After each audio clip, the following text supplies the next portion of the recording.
Kondisi darurat COVID-19 inilah yang coba disampaikan Gubernur DKI Jakarta Anies Baswedan di Gedung Balai Kota DKI Jakarta Jumat siang. Angka penularan menembus 4.000 per hari.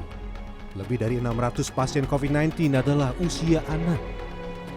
Kondisi inilah yang membuat Anies meminta warga tetap di rumah saja akhir pekan ini sekaligus menjaga protokol kesehatan. Sayang, himbauan Anies tidak disambut baik warga ibu kota. Sejak Minggu pagi, kawasan Sudirman Tamrin ramai dipadati warga ibu kota untuk berolahraga.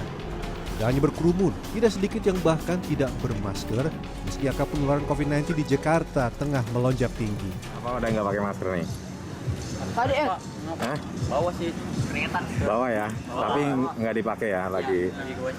lagi goes. Ya, Ngap ya, pegah ya. Mas. Tak hanya di kawasan Sudirman Tamrin, Taman Marga Satwa Ragunan juga ramai dikunjungi warga. Humas Taman Marga Satwa Ragunan mengatakan untuk saat ini Ragunan memang hanya dikhususkan bagi pengunjung yang memiliki KTP Jakarta dengan protokol kesehatan ketat. Padahal hingga Jumat malam, tingkat keterisian kamar di Rumah Sakit Darurat COVID-19 Wisma Atlet Kemayoran telah mencapai 78,6%. Lonjakan pasien COVID-19 terjadi usai adanya libur lebaran dan mayoritas berasal dari klaster keluarga. Tidak hanya itu, petugas tempat pemakaman umum khusus COVID-19 Rorotan Jakarta Utara terus disibukkan dengan banyaknya jenazah yang berdatangan. Sejak April 2021, sedikitnya 644 jenazah telah dimakamkan di TPU Rorotan. Sejumlah warga bahkan kesulitan mendapat akses ambulans untuk mengantar keluarga menuju tempat pemakaman. Cuman saya salin ini dari dinas sosialnya, karena waktu itu bapak kan dibawa sama dinas sosial Cipayung. Nah, dinas sosial Cipayung itu sampai ngomong pun ke rumah datang, walaupun bapak sehat, mati pun, hidup pun, keluarga tidak ada yang boleh tahu, katanya. Tapi nyatanya sampai sekarang bapak sampai udah dikubur gini, dinas sosial pun nggak ada tanggung jawabnya. Cuman tadi karena ada yang berbaik hati, masih satu jenazah, mau satu ruangan, mengajak kita bareng untuk bersahabatan.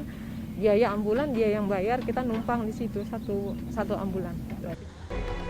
Dalam satu hari, para penggali makam di tempat pemakaman umum Rorotan bisa memakamkan 30 hingga 40 jenazah secara non-stop.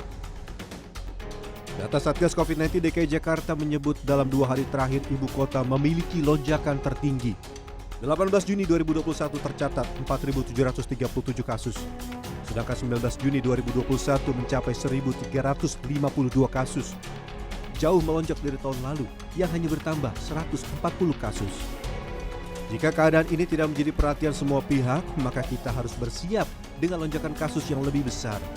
Kini keputusan berada di tangan Anda. Jangan sampai keteledoran dalam menjaga protokol kesehatan serta sikap abai terhadap pandemi yang kian hari terus mengganas. Akhirnya akan menjadi penyesalan di kemudian hari. Tim Liputan CNN Indonesia.